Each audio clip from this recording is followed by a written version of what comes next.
안녕. 오늘은 우리가 이제 남북 분단과 동아시아의 역사 갈등에 대한 수업을 한번 해보도록 할 거야. 선생님이 일단은 예전에 얘기한 대로 실시간 수업은 아니지만 우리 영상을 녹화해서 한번 찍어봤으니까 행여나 글씨가 안 보이는 게 있으면 나중에 선생님한테 와서 꼭 다시 물어보길 바래. 자, 그러면 너희들은 이제 프린트는 101에서 102차 시에 해당하는 내용을 피면 되고 101에서 102차 시, 그리고 교과서는 256쪽에서 258페이지에 해당하는 내용을 펼치면 된다. 그래서 교과서들 다 펼쳐봤어? 좋아. 그러면 너네가 이제 프린트 빈칸이랑 이제 교과서를 쭉 보면은 이제 우리가 공부할 내용이 남과 북, 우리 바로 위쪽에 있는 나라인 북한에 대해서 한번 알아보도록 하는 건데, 오늘은 그렇게 많은 내용을 다루진 않을 거야. 근데 아마 이 내용을 다루다 보면 내용이 많아질 수밖에 없는데, 우리나라가 어떻게 북한과 분단이 되었는지에 대해서 살펴보도록 할 테니까 다들 집중해서 한번 들어보길 바란다. 그러니까 너네들 교과서나 프린트에 나와 있는 내용뿐만 아니라 좀 더 깊이 있게, 좀 더 심층적으로 선생님이 할 수 있는 데에서는 한번 최선을 다해서 해볼 테니까 다들 수업 집중해서 듣길 바라고. 자, 그렇다면은 우리가 이제 본격적으로 오늘 동아시아의 역사 갈등은 하지 않을 거야. 오늘은 남북 분단에 대해서만 이야기를 할 테니까. 자, 그럼 지금부터 해보도록 합시다. 자, 우리나라가 북한과 이제 분단이 된 지 한 몇 년 정도가 됐을까? 1953년에 이제 휴전협정을 맺었으니까 굳이 따지면은 한 70년? 이제 80년 가까이 되어 가고 있지. 선생님이 학생 때만 하더라도 막 남북 분단 뭐 50주년, 60주년 이랬는데 벌써 70년이 되고 이제 80년이 되고 막 그러네. 시간 진짜 빠르다. 자, 그러면은 이제 한번 살펴보도록 할 건데, 우선 첫 번째 원인부터 한번 알아보도록 할 거야. 자, 얘들아, 우리나라가 왜 분단이 되었느냐를 거슬러 올라가면은 단순히 6.25 전쟁 때문에 분단이 되었다고 볼 수는 없어. 우리나라와 북한은 6.25 전쟁 이전부터 이미 분단 국가의 현실이었던 건데, 그거에 대해서 살펴보도록 하자. 자, 우선은 1910년 우리나라가 어떤 수모를 겪었니? 1910년도의 대한민국. 좋아. 아는 사람들은 알겠지? 절대로 잊어버리지 마라. 우리나라가 광복당한 것도 중요하지만 두 번 다시 이러한 역사를 되풀이하지 않는 게 더 중요하겠지? 그래서 1910년에는 우리나라의 주권을 상실한 날이야. 경술국치라고 부르지. 그래서 우리나라 조선이 이제 지도상에서 사라지게 된 거야. 일제강점기가 이제 본격적으로 막을 올리게 된 거지. 자, 그래서 우리나라는 이제 1910년에 일본에게 합병이 됐어. 일본의 어떤 식민지로 전락한 거야. 그렇게 이제 거의 30년, 40년 가까운 세월이 이렇게 지나다 보니까 1939년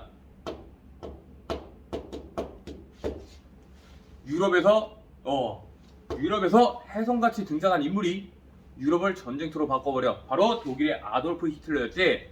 그래서 1939년에 선생님이 항상 입이 마르고 닳도록 얘기했는데 2차 세계대전이 발발한 거야. 그래서 2차 세계대전 당시에는 당시에 이제 역사에 뭐 좋은 편, 나쁜 편, 뭐 선한 편, 악한 편은 없겠다마는 당시에 이제 악당들, 빌런이라고 할 수 있는 추축국 독일, 이탈리아, 그리고 우리나라를 지배하고 있었던 일본이 이렇게 있었던 거지. 그래서 1939년 당시에는 독일, 이탈리아, 일본이 서로 연합을 해가지고 독일이 유럽을 거의 다 점령을 했었어. 이탈리아는 이제 독일을 좀 보조해주는 역할이었지. 자, 그리고 당시의 연합국에서는 어떤 나라들이 있었냐? 독일의 어떤 적대 세력인 국가들은 다 이제 연합군이라고 생각을 하면 될 거야. 물론 개항하기도 전에 끝나버렸다는 게 문제겠지만, 그래서 일단 연합국, 대표적으로 영국이 있을 테고, 그리고 프랑스가 있었겠지. 아니, 그러면 선생님 왜 영어나 우리들의 친구 미국은 적지 않았습니까? 라고 하는데, 미국은 2차 세계대전 초반부터 전쟁에 참전하지 않았어. 하지만 우리 일본 친구들이 멋지게 자살골을 넣은 덕분에 참전하게 된 건데, 이제 차차 알아보도록 하자. 자, 2차 세계대전 당시에 독일은 거의 전체 유럽을 점령을 했어. 영국을 제외하고. 그리고 일본 같은 경우는 이제 아시아 쪽으로 패권을 잡아가기 시작한 거야. 얘들아, 우리나라가 식민지가 되는 걸 다른 나라들은 가만히 두고 봤을까? 가만히 두고 보진 않았을까? 왜냐? 국제 정의의 관점에서는 이 독립된 주권 국가가 식민지가 되는 건 결코 옳은 게 아니거든. 그런데 어째서 우리나라가 식민지 되는 걸 가만히 지켜보았느냐? 선생님이 저번 온라인 수업 이 녹화 방송 때 이야기를 했었던 것 같았는데, 우리 국제사회를 바라보는 관점은 이상주의와 현실주의가 있다라고 했어. 얘들아, 이상주의의 관점에서 보면은 미국, 우리한테 미국은 영원한 친구지. 하지만 선생님이 이야기를 했어. 저번에 영원한 건 절대 없다고. 국제정치의 관점에서는 영원한 적국도 없고 영원한 우방국도 없는 거야. 왜냐? 자, 1905년도 얘기를 빼먹었는데, 1905년도에 이른바 일본의 외무 대신이었던 가스라, 그리고 미국의 어떤 장관이었던 테프트, 가스라 테프트 밀약을 체결하게 된 거야. 이 밀약의 내용은 무엇이었느냐?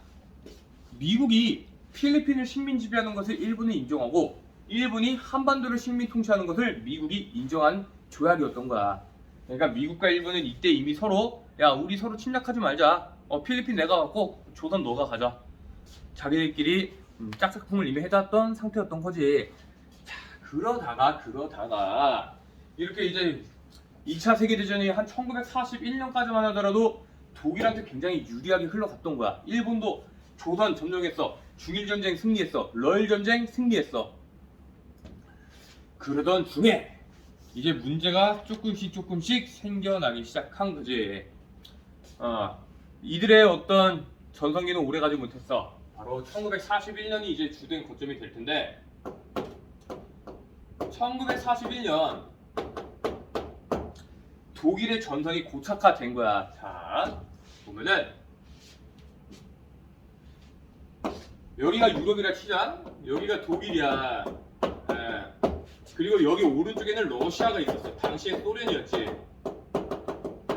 이 당시에 소련은 공산당 혁명으로 굉장히 혼란스러웠던 시기였었고, 그리고 옆으로는 이제 섬나라 영국이 있었던 건데, 독일은 끊임없이 영국을 점령하려고 했는데 그렇게 쉽게 영국이 당하지가 않았던 거야.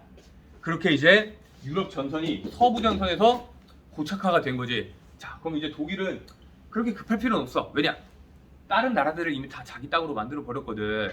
그렇다면은 이제 영국을 확실하게 점령하기 위한 결정적인 한 방이 필요했는데, 한 방을 날리기 위해서는 자원이 필요할 거 아니야. 그리고 독일의 목표는 뭐겠어? 독일 제국이 전 세계의 패권을 장악하는 게 목표였잖아. 그 결과 어차피 언젠가는 러시아와 승부를 봐야 될 테니 1941년 이른바 바르바로사 작전이라는 걸 펼침으로써 러시아를 침공한 거야. 그게 독일의 패망의 원인이 되었던 거지.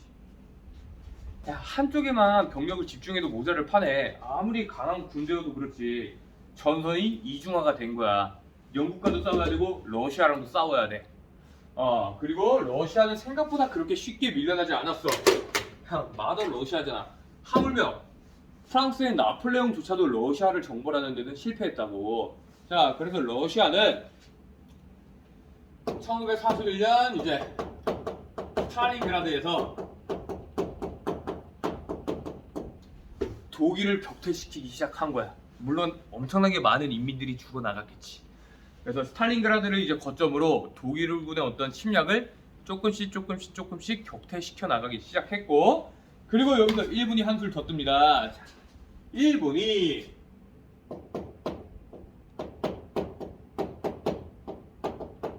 너네가 혹시 진주만이라는 얘기를 들어본 적은 있을지 모르겠지만 진주만 공습을 개시한 거야. 일본이 미국의 어떤 해군 기지를 공습을 때려. 왜냐? 당시 이제 일본은 아시아를 점령한 상태였잖아. 그래서 필리핀이나 인도 차이나 반도 쪽에 이제 군침을 흘리기 시작한 거야. 아예 우리가 저 땅도 우리가 먹으면은 얼마나 좋을까. 그렇게 해서 일본이 이제 필리핀, 인도 차이나 반도를 침략하기 시작해. 당연히 미국은 가만히 있지가 않겠지. 그래서 미국이 일본한테 항의를 하는 거야. 야, 니들 이건 말이 다르잖아. 우린 너희들이 조선을 먹는 거를 이렇게 묵인해 주는데 지금 너희들이 우리의 뒤통수를 때려? 안 되겠다! 라고 하면서 일본에 대하여 이른바 ABCD 포위 작전, 그래서 뭐 석유 수출을 제한한다든가 일본의 물건을 사들이지 말다든가 이런 경제적인 제재를 가한 거야. 그렇게 하자 이제 일본 내부에서도 언젠가 미국과의 일기토를 한번 붙을 필요가 있겠습니다. 자, 그렇다면은 너네 싸움에서 이기려면 어떻게 해야 돼? 일단 선빵을 때리고 봐야 될 거 아니야? 선빵이라는 말이 웃기긴 한데 미국의 어떤 이 강력한 함대를 박살낼 수 있도록 진주만 기지에 모여 있을 때 이 진주만이 지금 뭐 호놀룰루? 약간 하와이 근처에 있는 군사기지였다고 생각을 하면 돼.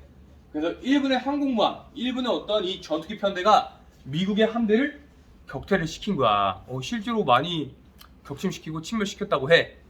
그러나 이제 이로써 미국이 이제 본격적으로 2차 세계대전에 뛰어든 거야. 그래서 독일의 어떤 소련 침공 그리고 일본의 미국 진주만 공습으로 인해서 연합국은 이제 영국, 프랑스가 아니라 우리들이 흔히 알고 있는 미국과 소련이 참전하게 된 계기였지. 이제 이거 뭐 막을 수가 있나? 그런데 처음에 일본의 이 군사력은 굉장히 강했다고 하더라고. 그래서 선생님이 이제 하다 보면은 막 이걸 영화랑 같이 이렇게 알아봐도 참 좋아. 그건 나중에 한번 선생님이 일단 설명 끝나고 대충 추천해 줄 테니까 나중에 너네 수능 끝나고 아니면 겨울방학 아니면 뭐 시간 없을 때 한번 봐봐. 전쟁 영화 좋아하는 사람들은. 자, 그러다가 이제 미국이 유럽을 일단 점령을 해야 될 거 아니야. 다시 독일 격퇴시켜야 될 거 아니야. 일본도 당연히 박살을 내야 되고. 근데 일단 급한 건 유럽이지. 왜냐? 비슷하게 생겼잖아. 물론 그런 이유 때문은 아니겠지. 당장 급하게 생각한 건 아마 유럽 전선이었나 봐. 그렇게 해서 노르망디 상륙 작전을 감행했고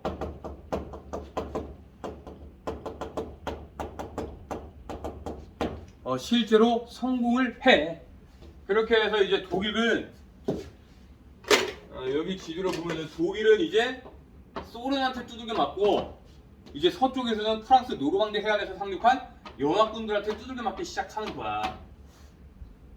결국 문제는 이제 2차 세계대전 유럽 전선은 시간 문제였다 이거지. 누가 더 빨리 베를린에 가서 깃발을 꽂느냐.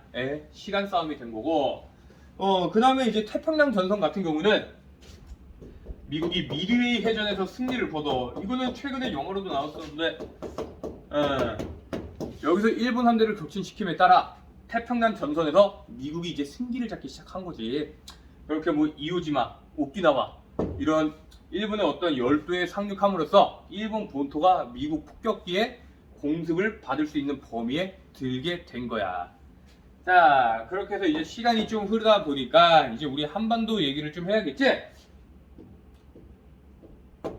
1943년 그리고 1945년 다 이제 전쟁 막바지잖아. 그래서 1943년에는 미국과 이제 소련과 영국 연합국들이 이집트 카이로에서 이제 회담을 가져.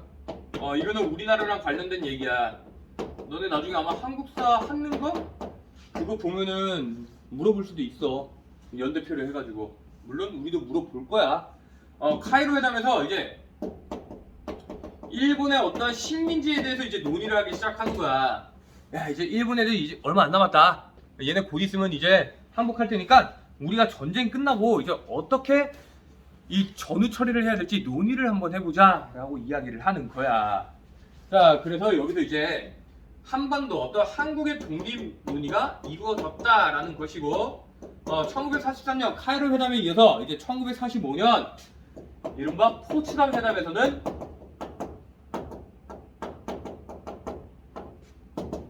한국의 독립을 재확인하는 거야.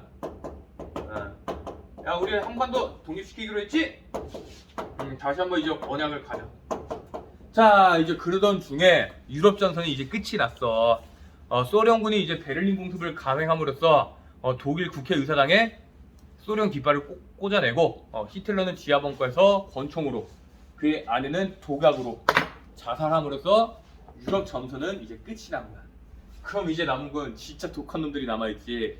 이제 바로 일본인데 일본에 대한 얘기는 굳이 선생님이 여기 칠판으로 적을 필요는 없을 것 같아.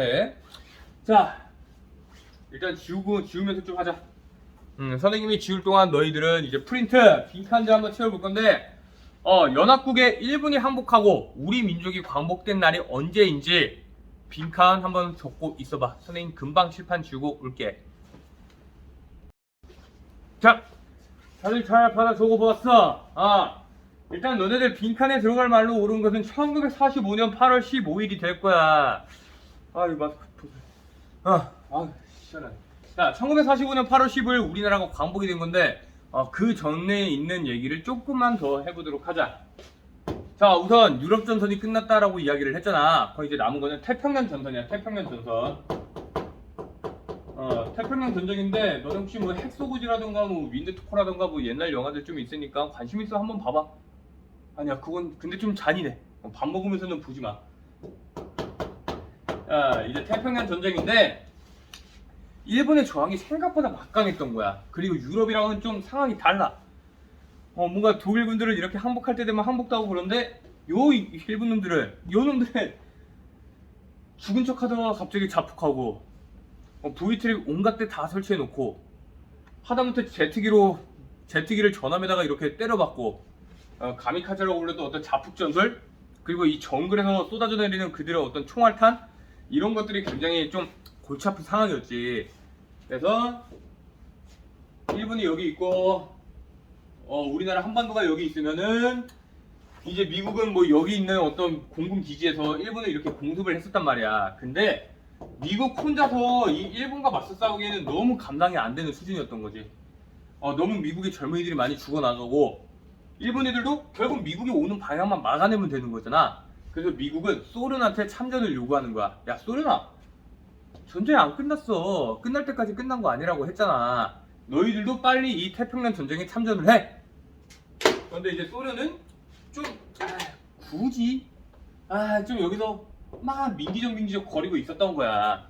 그러자 이제 미국이 니들 이거 빨리 가나? 그건 빨리 가야 돼. 이렇게 재차 요구를 하고 이제 소련도 가만히 생각해 보니까 얘네가 만약에 소련이 태평양 전쟁에서 일본을 함께 무찔렀다면은 한반도에 대해 자신들의 영향력을 행사할 수 있었을 거 아니야. 그리고 소련은 공산주의, 미국은 자유주의 진영이잖아. 그래서 어디까지나 이제 전쟁이 끝나면은 분명히 세계는 이제 공산주의 진영과 자유주의 진영의 어떤 대립이 이루어질 것이다 라고 판단을 해서 조선으로 이제 밀고 내려오기 시작한 거지, 소련군들이. 그러자 이제 급해진 건 미국이었어. 빨리 이 전쟁을 끝내야 소련군들이 조선을 더 점령하기 전에 자신들이 이제 조선으로 들어갈 거 아니야. 만에 하나 이 한반도를 내어주는 순간 미국의 전사적 어떤 전략적 요충지, 군사 기지로서 역할을 할 수 있는 땅을 그대로 넘겨주는 꼴이 되는 거잖아. 그래서 1945년 8월 6일 히로시마에 첫 번째 원자 폭탄을 떨어뜨려 버리는 거야. 원폭을 빵 터뜨리면서 이제 버섯구름이 막 이렇게 피어오르고, 그리고 사흘 뒤인 1945년 8월 9일 나가사키에 또 한 방의 원자 폭탄을 투하시켜. 자, 이 어마무시한 폭탄의 위력을 본 일본은 8월 15일 더 이상 묻지도 따지지도 않고 항복하겠습니다 라고 이야기를 함으로써 길고 길었던 2차 세계대전이 종식되는 거야. 자, 그럼 이제 이후의 문제는 이거야. 조선은 어떡할 건데? 그래서 이제 프린트 너네들이 한번 보면은 1945년 12월 모스크바 상부 외상회의라는 거 해. 자, 그래서 일단은 우리나라 지도를 한번 그려보자.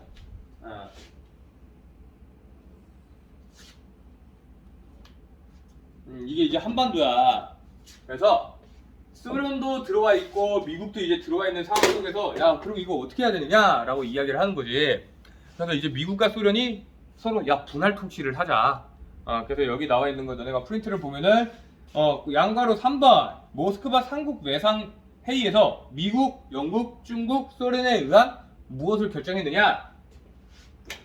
신탁 통치를 결정하는 거야. 근데 이제 너희들이 간혹 헷갈리는 게, 너네 혹시 38선이라는 얘기 들어본 적 있니? 38선? 아이고. 38선과 이 휴전선이라는 말, 이 둘은 엄연히 다른 개념이야. 왜냐? 자, 일본이 항복하기 전에 소련군도 조선에 들어왔다라고 했지. 그리고 미군도 이제 조선에 들어왔지. 그래서 서로 이제 통치구역을 정해야 되는데 이제 분할 통치를 해야 되는데 어디로 할까 하다가 이제 지도를 딱 펼쳐놓고 북위 38도를 그냥 그어버린 거야. 그냥 편하게. 그리고 당시에 아까 선생님이 얘기했던 것처럼 소련도 굳이 조선의 문제에 큰 관심을 갖고 있지는 않았다. 자, 그렇게 해서 이제 38도선을 기점으로 해가지고 우리나라가 분단이 된 거야. 근데 그때 바로 이산가족이 생기거나 그런 건 아니래. 이 당시까지만 하더라도 38선은 그냥 자유롭게 좀 드나들 수 있는 통로였어. 그러나 이제 연합국들, 승전국들에 의한 신탁 통치가 결정이 되고 이 경계를 사이로 자유롭게 드나들지 못하는 세상이 오게 된 거지. 그때 이제 이산가족이 발생했다라는 정도 그냥 알아두면 될 것 같고. 자, 그래서 모스크바 3국 외상 회의에서 그게 언제 있었냐? 1945년 12월 모스크바 삼국 외상 회의에서 세 가지에 대해서 이제 주로 논의를 한 거야. 첫 번째, 조선 한반도에 민주주의 임시정부를 수립한다.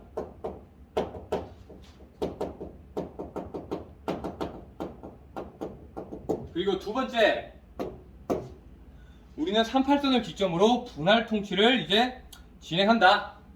그 다음에 미국과 소련의 어떤 공동위원회를 구성하자.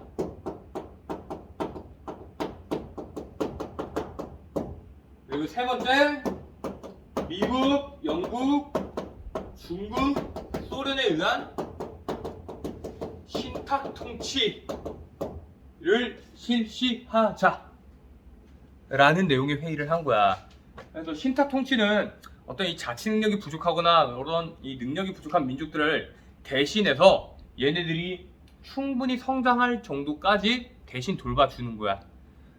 그래서 우리나라 내부에서도 이걸 찬성하는 세력과 반대하는 세력으로 나눴지. 그래서 찬탁 세력, 반탁 세력 이렇게 얘기를 했었는데 결과적으로는 이제 이승만 전 대통령이 신탁 통치를 찬성하는 입장이었고 백범 김구 선생이 신탁 통치를 반대하는 입장이었었고, 자, 결국에는 이제 이승만의 뜻에 따라서 이루어졌던 거지. 왜냐? 미국이 이 한반도의 진주함에 따라서 한반도에 들어오면서 기존 조선 땅에 있었던 모든 조직들을 부정했어. 인정하지 않았어. 그 결과 우리나라가 상해에서 세웠던 대한민국 임시정부 역시 그 법통을 인정받지 못했던 거지. 그리고 그 빈자리를 일제 잔재 세력들, 친일 세력들로 다시 메꿔버린 거야. 그게 오늘날까지 우리나라에서 친일 세력들이 청산이 안 되는 이유다라고 일단 선생님은 생각을 하고, 정리할 건 정리하고 갔어야 되는데 뭐 어쩔 수 없지. 역사에 만약이란 건 없으니까. 자, 그렇게 해서 이제 남한과 북한이 따로따로 이제 걷게 된 거야. 민족의 비극이 이제 얼마 남지 않았지. 자, 그렇게 38도선을 경계로 해서 북쪽에는 소련, 남쪽에는 미국, 이렇게 두 나라가 대립하기 시작한 거야. 공산주의와 자유주의 진영이 우리 한반도에서 대리전을 하게 된 거지. 어차피 자기들 땅 불바다 안 되니까. 자, 그렇게 하다가 이제 비로소 너네 프린트 보면은 1948년 5월 10일 이 국제연합 유엔의 주도하에 남한의 단독 총선거가 개시가 된 거야. 5.10 총선거라고 부르는데, 이게 비로소 이때 바로 우리나라 재헌 국회가 수립이 된 것이다. 오늘날 우리나라 헌법을 만든 국회의원들을 뽑는 선거였던 거야. 그렇게 해서 1948년 7월 17일 대한민국 헌법을 공포한 것이. 그리고 1948년 7월 20일 남한의 초대 대통령 선거를 시행한 거야. 그리고 1948년 8월 15일 대한민국 정부가 수립이 돼. 8월 15일 대한민국이라는 정부가 수립이 되었다. 이 시기에 맞춰서 북한도 결국 자기들끼리 단독 선거를 치르고 북한에선 김일성, 남한에서는 이승만이 이제 정권을 잡게 된 거지. 자, 이제 1950년 6월로 넘어갈 건데, 그러니까 이때부터 우리는 자유주의, 여기는 공산주의였어. 이 38선을 경계로 해가지고 크고 작은 분쟁들이 발생했던 거야. 뭐 가끔 상대방 본카다가 이렇게 총기 난사도 한번 해보고, 가끔 박격포도 빵빵 쏴보고, 대포도 한번 쏴보고, 그렇게 좀 짜잘짜잘한 전투가 이루어지다가 1950년 6월 25일 새벽 4시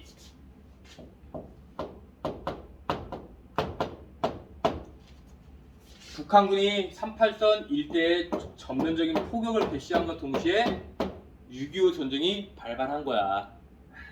진짜 얼마나 끔찍했을까. 선생님이 할머니께도 얘기 듣고 그랬었는데, 방공호에 이렇게 숨어있다가 북한군 관측병이 오면은 어느 순간 폭탄이 날아서 막 꽂히고 그러더래. 자, 이렇게 해서 이제 6.25 전쟁이 터졌다. 우리 국군은 단 3일 만에 수도 서울을 내줬어. 수도 서울이 함락이 되고, 낙동강에서 방어선을 구축해서 낙동강 전투를 개시하던 중 이제 유엔이 국제연합이 북한은 지금 한반도에 대한 무력 행사를 당장 중지해라 라고 이야기를 했는데 당연히 들 리가 없겠지. 애초에 적화 통일을 목표로 들어온 거니까. 그래서 이제 유엔 안전보장 이사회에서 소련이 불참한 안보리 회의에서 그럼 한반도에 대한 이 유엔군 참전을 승인하자 라고 해서 유엔 군들이 함께 들어온 거야. 그리고 1950년 9월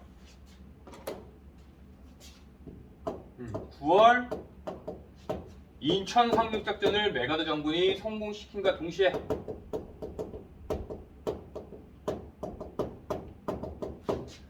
우리나라가 다시 북으로 밀고 올라가게 된 거지. 그래서 평양을 우리가 탈환하고 압록강 일대까지 밀고 올라갔었는데 1950년 12월 중공군이 꽹가리랑 나팔을 불면서 우리들 많이 들었지. 인해 전술이 이제 펼쳐서 내려온 거야. 지글지글 아주 벌레같이 밀고 내려오는데 그걸 어떻게 막겠냐. 그래서 국군들은 다시 연합군들은 후퇴로 거듭하게 되고, 흥남에서 흥남부두 철수, 그리고 1951년 1월 4일 이제 중공군의 공세를 감당하지 못한 우리나라 국군과 미군 유엔군들이 일사 후퇴를 개시한과 동시에 이 38도선, 기존의 38선 일대를 중심으로 전선이 이제 고착화되는 거야. 그래서 너네 영화 혹시 고지전 봤니? 그 고지전이 이제 우리나라가 휴전되기 전까지 이 무의미한 싸움이었던 거지. 땅 한 평 어떻게 더 얻기 위해서. 그래서 선생님도 그곳에 있었고, 물론 전쟁터는 아니었지만 선생님은 2014년 때 이제 GOP에 있었으니까 거기를 보면은 여전히 북한군들은 그곳에 있고, 우리나라 국군도 그곳에 있고, 멧돼지도 그곳에 있고, 간간히 밤에 근무 서다 보면은 멧돼지나 고라니들이 지뢰 밟고 이렇게 막 울부짖는 소리 가끔 들리고. 선생님 진짜 GOP 경기에 근무 쓸 때 고라니가 우는 소리가 진짜 너무 무서웠었어. 난 진짜 천의 귀신이 귓가에 대가지고 막 이렇게 소리 지르는 줄 알았다니까. 그래, 나중에 남자애들은 관심 있으면 꼭 한번 GOP로 가보고, 기왕 갈 거면은 81mm 박격포 꼭 쏴보고 싶습니다 라고 지원하고, 그러면 엄청 예쁨 받을 거야. 자, 그렇게 해서 우리나라는 1953년 7월 27일에 휴전을 하게 돼. 여전히 전쟁은 끝나지 않았어. 우리나라는 종전국가가 아니라 휴전국가야. 언제 어디서든 밀고 들어와도 할 말은 없어. 자, 이러한 결과들 잘들 기억을 해 두면서 우리나라의 어떤 이 평화, 남북 분단이 결국 이 강대국의 어떤 틈바구니 속에서 우리 민족의 어떤 식민 통치 시절부터 결국 국가가 힘이 없으면 이렇게 민족의 뜻과는 다르게 나라의 어떤 역사나 미래가 흘러갈 수 있다라는 사실을 너희들이 꼭 알아줬으면 좋겠다. 그러니까 너희들이 공부를 열심히 해야 되겠지. 자, 그래서 이제 통일. 지금은 이제 굉장히 먼 개념이 된 것 같은데, 선생님은 진짜 이때까지만 하더라도 통일이 될 줄 알았어. 나는 2018년 그때만 돼도 이제 통일이 될 줄 알았지. 금방. 근데 참 그래, 그렇게 쉬운 문제는 아니지. 자, 이제 우리나라가 이제 분단 국가가 되었잖아. 근데 그 이후에도 크고 작은 도발들은 있었어. 예를 들어 선생님이 고등학생 때 천안함이 폭침당했었지. 그리고 선생님 고등학생 때 또 북한군이 연평도에다가 포격을 한번 이렇게 날렸었고, 그리고 목함지대를 깔아가지고 우리나라 이제 하사 발목이 절단됐고, 그 외에도 뭐 남북 연락사무소 뭐 폭파시키나 뭐 핵실험 한다, 무슨 장사정포 발사한다, 뭐 SLBM 뭐 대륙간 탄도미사일 실험한다, 이런 일들이 굉장히 많은데 선생님이 이제 100이면 100 이제 보통 너희들이랑 얘기하거나 아니면 선생님 중학교에 있을 때만 이렇게 얘기했을 때도 애들이 우리 통일돼야 되니 이러면은 보통 통일 왜 돼야 되냐라고 생각하는 사람들이 많더라고. 그리고 선생님도 실제로 굳이 통일을 해야 되나? 라고 생각을 하는데, 이제 장기적으로 봤을 때는 통일이 좋은 점은 분명히 있겠지.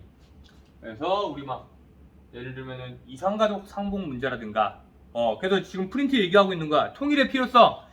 인도주의적인 측면에서는 우리 민족 구성원의 어떤 이 아픔을 좀 경감시켜 드릴 필요가 있겠지. 할머니 할아버지들 이제 냉정하게 말해서 너무 이제 연로하셨잖아. 그분들 이제 돌아가시기 전에 어떻게든 저 북에 남겨두고 온, 남한에 두고 온 동생, 형제, 자매 또는 아내, 자식들 꼭 한번 다시 뵙게 해드려야겠지.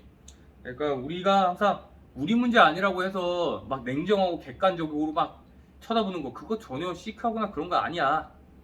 어떻게 보면 한심한 거지. 그 사람들의 아픔에 공감을 할 줄 아는 거, 그게 우리 사회에서 지금 우리 사회가 필요로 하는 역량이지 않을까라는 게 선생님의 생각이고, 두 번째로는 경제적인 측면에서 우리 민족의 어떤 미래가 더욱더 커지려면은, 우리나라가 성장하려면은 통일이 이루어질 필요가 있다 이것이. 북한에 묻혀있는 뭐 지하자원 뿐만 아니라 이미 남한은 거의 포화 상태잖아.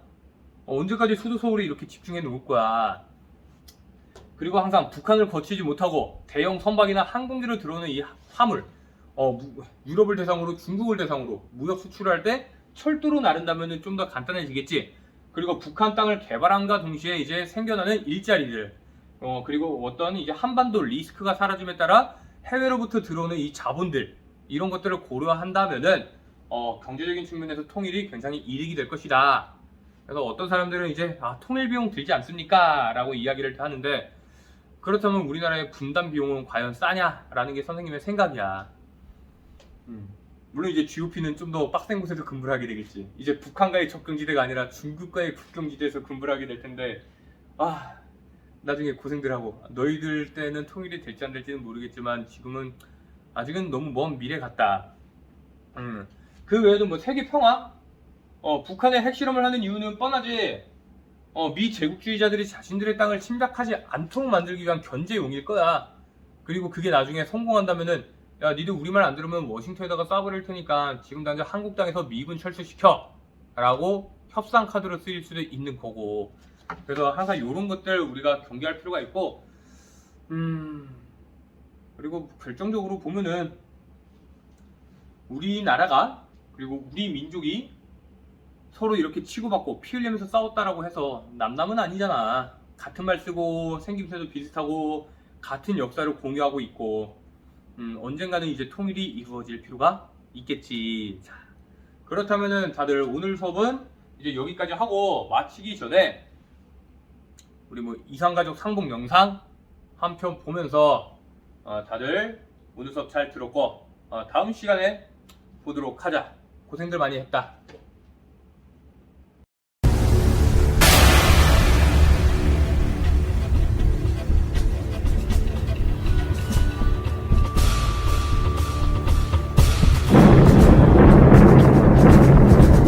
여보, 눈 좀 떠봐요.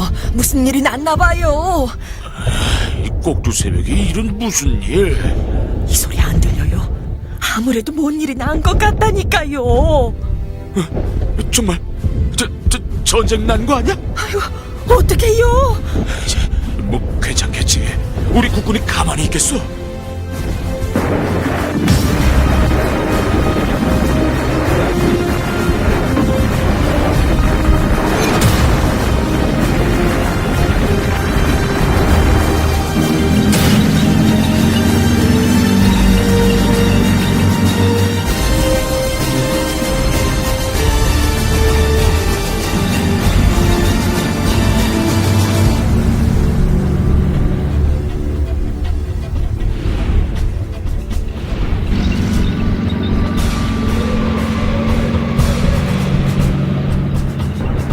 전술은 어떤가? 더 이상은 버틸 수가 없을 것 같습니다. 조금만 더 버텨. 지금 무너지면 안 돼. 태클을 당해낼 수가 없습니다. 막을 수가 없습니다.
여보, 몸은 좀 어때요? 여기 임시수용소에서 지내니 몸이 낫지를 않는군. 언제까지 여기에 있어야 하는 거지? 모르겠어요. 국군이 계속 밀리고 있으니 말이에요. 그나저나 물 좀 구해 올게요. 오늘은 또 얼마나 줄을 서야 할지. 당신이 고생이군. 내가 도와주지도 못하고. 그런 소리 마시고 어서 기운이나 차리세요.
얘들아, 전쟁 영상이 나와서 좀 놀랐지?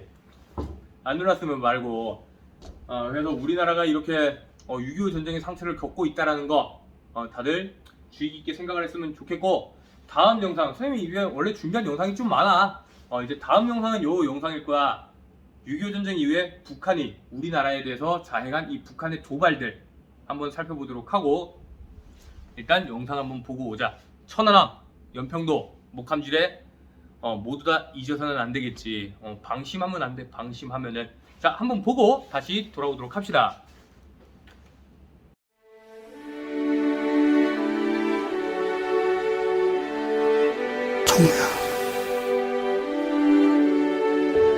아들 생일인데 아들이 없다라는 것 같이 아픈 마음은 없는 것 같고,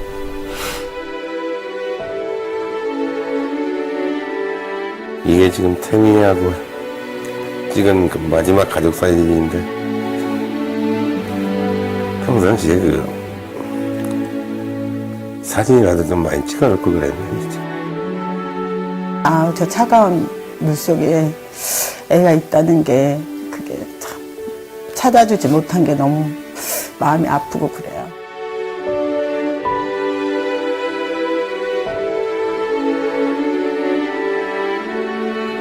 아버지를 따라 해군 제복을 입은 걸 그렇게 자랑스러워하던 아들은 품 안에 안아 키우던 아들이 이제는 서해를 지키는 영웅이 되어 드넓은 바다의 품에 안겼습니다. 조국 수호의 염원을 품고 대한의 아들이 된 55명의 용사들. 대한민국의 역사는 그대들의 이름을 영원히 기억할 것입니다.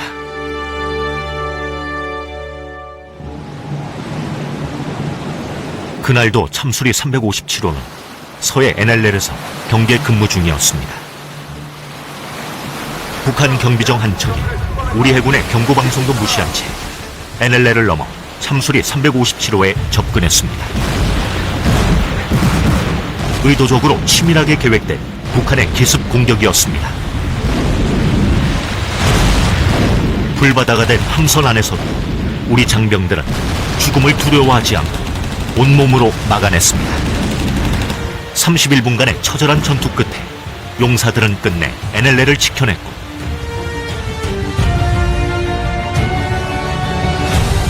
아버지의 아들은 그렇게 대한의 아들이 되었습니다.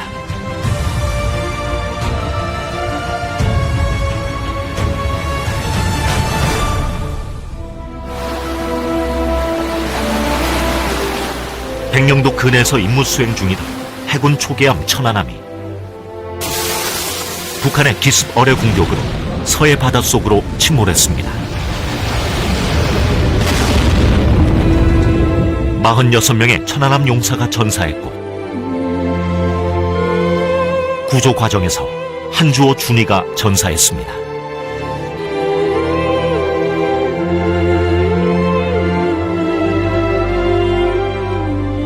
꿈 많은 아들이자 사랑하는 남편이었고 다정한 아버지였던 47명의 전우들. 그들은 서해 수호의 염원을 간직한 채 조국의 품에 안겼습니다.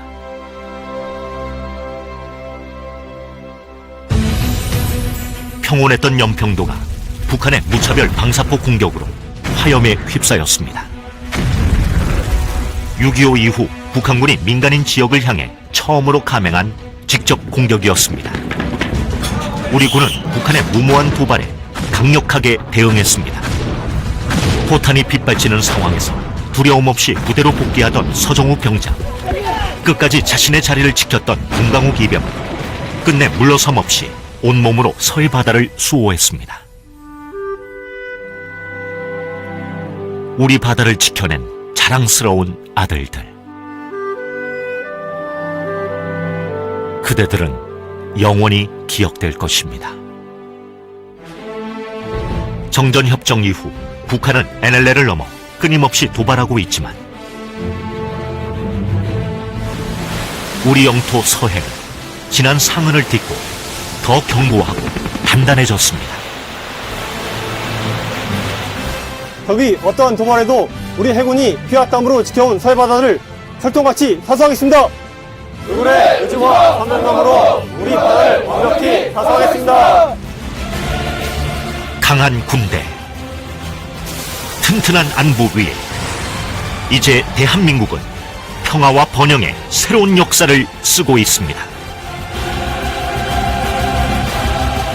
대한의 아들이 된 55명의 용사들, 그대들의 이름 대한민국의 역사와 함께 영원히 기억될 것입니다.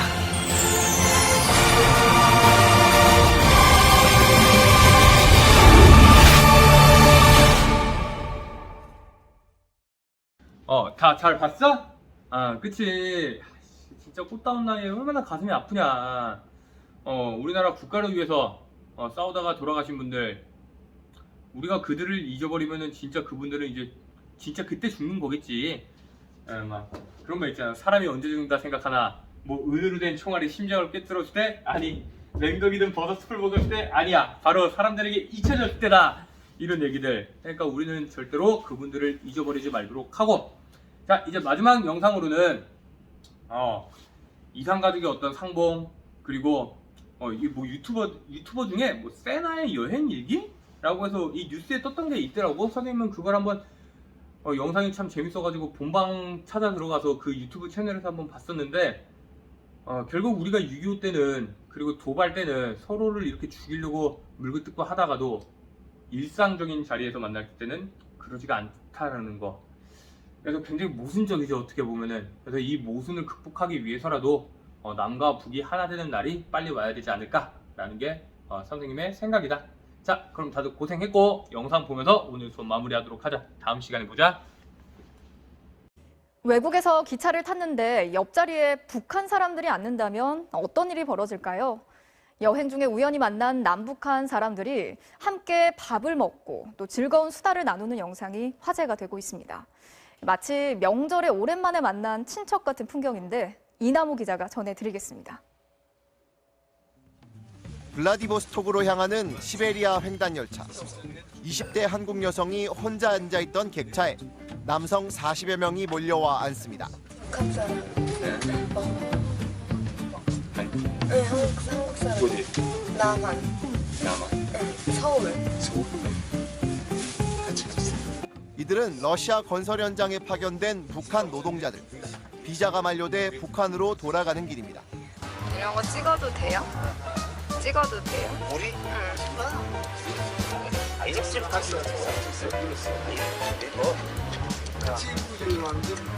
예기치 않은 만남이 신기했나 봅니다.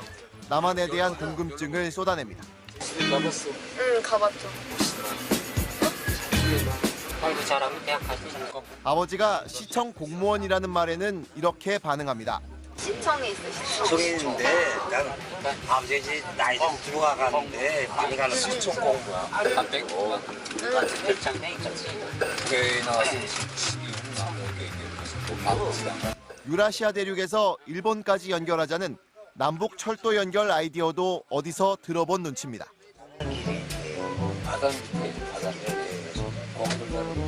이렇게 쉬운 집이 저 수족관. 부산에서 제주도까지 지하로? 응. 없는데. 일본까지도 없는데. 브라보 캐리고 어디서 야구다. 북한도 취직이 어려운 건 마찬가지인가 봅니다. 워낙 직업을 찾기 좀 힘들지. 대학하지 마. 부서부터 없이 이렇게 자체적으로. 자체적으로. 직업 구하기 힘들지.